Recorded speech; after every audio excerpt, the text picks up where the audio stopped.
This is Algebra 2, Unit 11, Lesson 8, Arithmetic and Geometric Series Word Problems.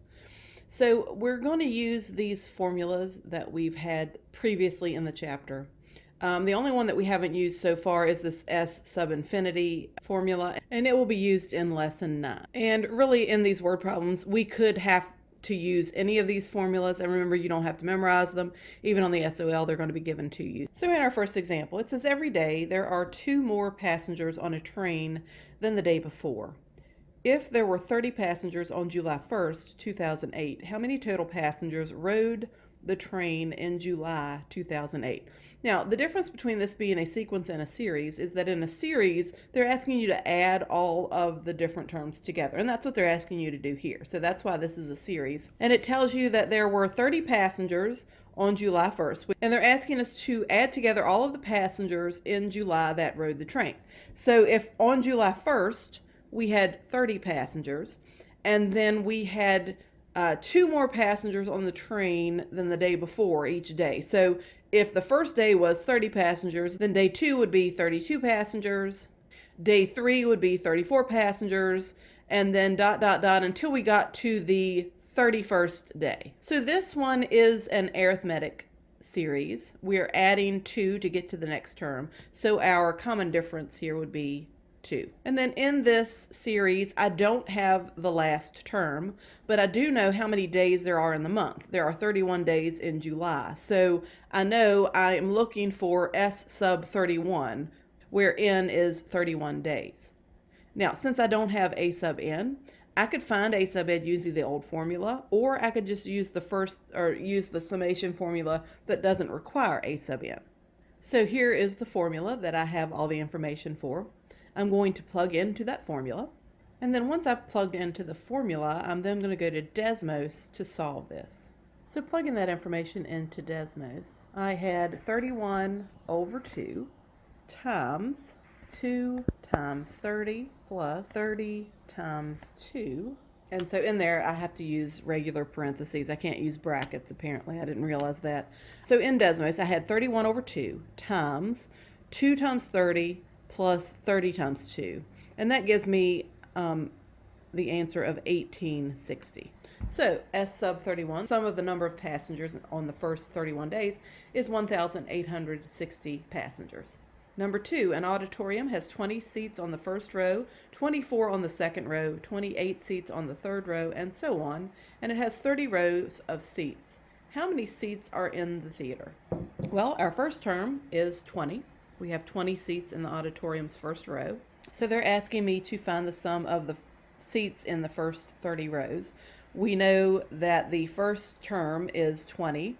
We're adding 4 to get to the next row. So 20, then 24, then 28 makes our D value equal to 4. They tell us there are 30 rows in the auditorium total, and the sum of the number of seats, we would use this formula right here. So to plug into the formula, S sub 30 equals 30 over 2 times 20, our A sub 1, plus n minus 1 would be 30 minus 1, or 29, times 4. So I go into Desmos to solve. We had a 30 over 2 times 2 times our first term, which was 20, plus 29, which was n minus 1, times our D value of 4. And that gives us 2,340 seats. So our S sub 30, the total number of seats in the auditorium is 2,340 seats. In a company's first year in operation, it made an annual profit of $395,500. The profit of the company increased at a constant 20% per year each year. How much total profit would the company make over the course of its first 28 years of operation, to the nearest whole number?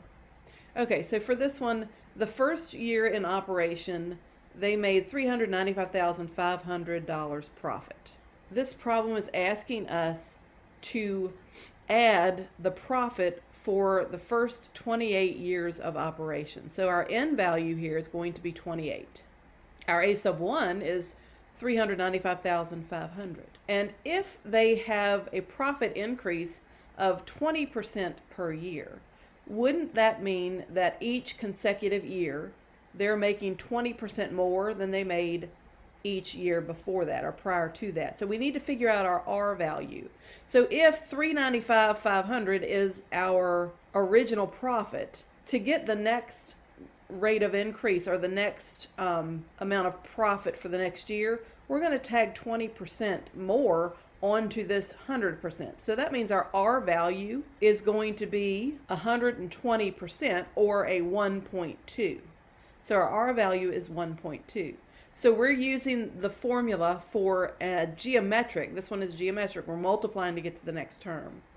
Our geometric series formula is S sub n equals a sub 1 times 1 minus r to the n over 1 minus r. So there's our formula. We're going to then plug into the formula using the information that we have. So our S sub n, which would be S sub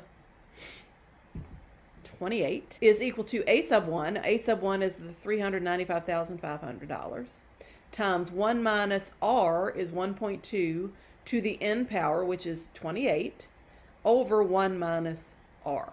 And I'm going to plug all of that into Desmos to get the answer. So my plug-in is this. And I'm going to go to Desmos to solve that. So 395,500 times 1 minus 1.2 to the 28th power. I need that whole numerator in parentheses. That way the calculator knows what to do. And that whole thing is over 1 minus 1.2. And they told us to round this to the nearest whole number. So if I round that to the nearest whole number, this 8 is telling me to move this 9 up to 0. So this will be a 20 here. So my answer then is 324,002,820. So our answer, S sub 28. And they did ask us to round this number to the nearest whole number. So that would be a $324,002,820 profit over the first 28 years. In a company's first year in operation, it made an annual profit of $117,000. The profit of the company increased at a constant 27% per year each year. How much total profit would the company make over the course of its first 5 years of operation? To the nearest whole number. So if we just think about setting this one up, the first term is $117,000. plus the amount we've made, or the company made, every consecutive year for the first 5 years. So our 117,000 is our A sub 1.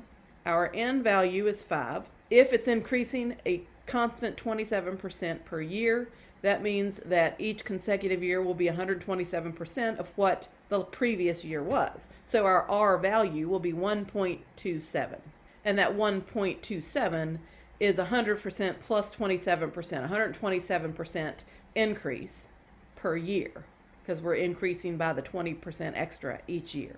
So we're making 127%, which is 1.27 as a decimal. So we use our summation formula. I want you to go ahead, pause the video, see if you can get this, and then I'll come back with the answer in a minute. So when I plug this into Desmos, or when I write the formula, S sub n or S sub 5 equals 117,000 minus, or times 1 minus 1.27 to the 5th over 1 minus 1.27. Putting it in Desmos gives me 998,328 for the profit for the first 5 years. And remember, they did ask us to round it to the nearest whole number, so that's what I did here. If they don't specify, then I would say anytime you have a dollar amount, you would round it to the nearest cent for your answer. This one says a major fishing company does its fishing in a local lake. The first year of the company's operations, it managed to catch 160,000 fish. Due to the population decreases, the number of fish the company was able to catch decreased by 8% each year. How many total fish did the company catch over the first 17 years to the nearest whole number? So go ahead, set this one up, see if you can get it on your own, and then I'll come back and give you the answer. So pause the video, see if you can get this one to work out.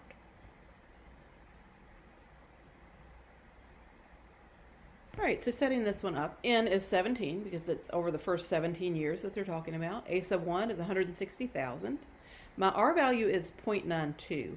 100% of the fish caught the first year is 160,000, but they're saying that that is decreasing by 8% per year because of depopulation or the population decrease of fish. So 100% minus 8% gives me a 92% for my R value. So if I write that as a decimal, that would be 0.92.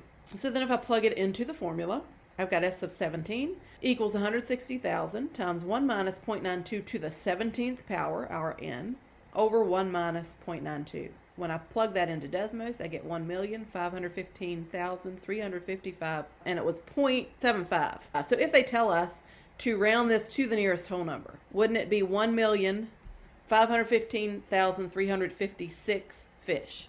Because you do have to round to the nearest whole number. Just make sure, I wanted to make sure I specified that here, because you do need to read those directions. Make sure that you round to what they tell you to, because if you don't, if you're one off, or if you put the 5.75 there, and it will count it wrong. So that the directions, what it says to round to, is very important. But in Delta Math, they will not distinguish that this is correct when they told you to round. Okay, you have to follow those directions, so just be very careful about that. So at that point, that's pretty much it for these. These are pretty straightforward. You're using the formulas, plugging into the formulas. The main thing is understanding how to interpret what they've given you so you know whether it's arithmetic or geometric, and how to use the formula to plug in.